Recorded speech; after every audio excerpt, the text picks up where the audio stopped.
Hello மக்களே, தமிழ் சினிமால பன்முக திறமை கொண்டவர் தான் நம்ம தனுஷ் அவர்கள். இவரு நடிப்பு மட்டும் தாண்டி தயாரிப்பு, இயக்கம், லிரிக் ரைட்டர், சிங்கர், இந்த மாதிரி பன்முக திறமை கொண்டவர் தான் நம்ம தனுஷ் அவர்கள். இவர் சினிமாக்கு வந்து இன்னையோட 25 வருஷம் ஆயிடுச்சு. இவர் துள்ளுவதோ இளமை அந்த படத்து மூலமா இன்ட்ரடியூஸ் ஆனாரு. அப்ப நிறைய கிரிட்டிசிசங்களை சந்திச்சாரு. இவன் ஒல்லியா இருக்கான், இவன் நடிக்க வந்துட்டான், அந்த மாதிரிலாம் பேசி சில விமர்சனங்களை சந்திச்சாரு. அதெல்லாம் காதல வாங்காத நம்ம தனுஷ் தொடர்ந்து நடிச்சுக்கிட்டே இருந்தாரு. இவருடைய கரியர் பெஸ்ட் பிலிம்னு பாத்தீங்கன்னா காதல் கொண்டேன், பொல்லாதவன், VIP, இதெல்லாம் கரியரோட பெஸ்ட் பிலிம்ஸ். அப்புறமா புதுப்பேட்டை, ஆடுகளம், அசுரன், கர்ணன், இதெல்லாமே இவருடைய கரியர் பெஸ்ட் பிலிம். ஆடுகளம், அசுரன் படத்துக்கு நேஷனல் அவார்டு வாங்கியிருக்காரு. ஆடுகளம் படத்துக்கு வந்து 6 நேஷனல் அவார்டு வாங்கியிருக்காரு. அசுரன் படத்துக்கு 2 நேஷனல் அவார்டு வாங்கியிருக்காரு. இவர் தயாரிப்பாளராகவும் நேஷனல் அவார்டு வாங்கியிருக்காரு காக்கா முட்டை அந்த படத்துக்காக. இன்னைக்கு தமிழ் சினிமால முன்னணி ஹீரோவா இருக்க நம்ம சிவகார்த்திகேயன் அவர்களை வச்சு எதிர்நீச்சல் அப்படின்ற படத்தையும் தயாரிச்சாரு, காக்கி சட்டை அப்படின்ற படத்தையும் தயாரிச்சாரு. இவரு அவருடைய படங்கள்ல பாடல்களும் பாடியிருக்காரு. புதுக்கோட்டையில இருந்து சரவணன் அந்த படத்துல நாட்டு நடப்பு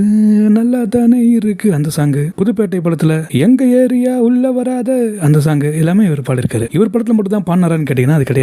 மற்ற ஹீரோஸ் படங்களையும் பாடியிருக்காரு. ஆக்டர் கிருஷ்ணா அவருடைய நடிப்புல வந்த யார்கை அந்த படத்துல காண போன காதல நானா கெஞ்சி கேக்குறேன், போனா போகுது காதல சொல்லி தொலையமா அந்த பாட்டு அவர் தான் பாடியிருக்காரு. இவர் தமிழ்ல மட்டும் தான் நடிச்சிருக்காருன்னு கேட்டீங்கன்னா அதுல கிடையாது. இவர் ஹிந்தி, தெலுங்கு, ஹாலிவுட் படங்களையும் நடிச்சிருக்காரு. இவர் நிறைய சாதனைகள் பண்ணிருக்காரு தமிழ் சினிமால. இவருடைய இந்த வெற்றி காரணம் என்னன்னு பாத்தீங்கன்னா, இவர் வரும்போது சில கிரிட்டிசிசங்களை சந்திச்சாருன்னு சொன்னா இல்லையா, அதெல்லாம் காதுல வாங்காம போனது தான் இவர் இந்த வெற்றி காரணம். ஒரு சில படங்கள் வரவேற்புகளை பெற்றும் சரியா போகாம இருந்திருக்கு. மரியன், இந்தியில வந்த தேரே ஈஷ்க் அந்த படம் எல்லாமே வரவேற்பு கிடைச்சது. பட் ஆனா படம் வந்து சரியா போகல. ஒரு கட்டத்துல தொடர் தோல்வி படங்களை கொடுத்துருந்தாரு. VIP இருந்து மறுபடியும் கம்பேக் கொடுக்க ஆரம்பிச்சார் நம்ம தனுஷ் அவர்கள். பொல்லாதவன் படத்துல இந்த பல்சர் பைக்கை இன்ட்ரோடியூஸ் பண்ண பெருமை அவரே சேரும். நான் பொல்லாதவன் சொன்னா அந்த மியூசிக் கேட்டிருப்பேன், காதுல கேட்கணும். இப்ப இவர் நடிச்ச கரா திரைப்படம் நல்ல வெற்றிகரமா ஓடிக்கிட்டு இருக்கு. இதே போல அவர் அடுத்தடுத்து பண்ண போற படங்கள் எல்லாமே நல்ல வெற்றிகளின்னு நம்ம ரீல் அண்ட் ரியல் சேனல் சார்பா வாழ்த்துருவோம். இவர் வந்து 25 வருஷத்துல இனி அடியெடுத்து வைக்கிறாரு. அதுக்கும் நம்ம ரீல் அண்ட் ரியல் சேனல் சார்பா வாழ்த்துக்களை தெரிவிச்சிருவோம். வாழ்த்துக்கள் தனுஷ் சார். அப்புறம் வெற்றிமாறன் சாரோட வட சென்னை,